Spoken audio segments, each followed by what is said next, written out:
Part 4. Bundan sonra da part yoktur. Bu oyunu oynayacağım. Bu səhralıqdır. Elə bir Lumines basıb. Allah eləməsin. Ay sizcəylər. Bir şey oynamışız. Ay.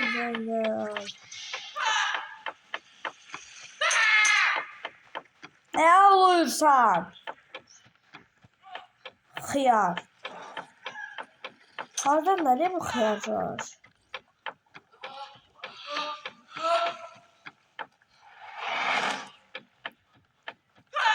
Xiyar. Bizim. Havuzla topaşmışsınız. Neyse topaşlayalım. Plasaka. Bunu vura bilsəm, mən çoxlar buna gələcək.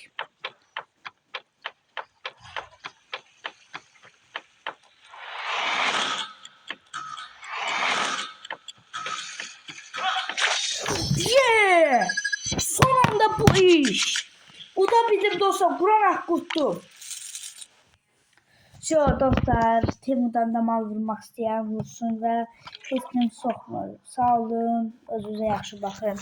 Çoxlu like gəlsin, sevilirsiniz.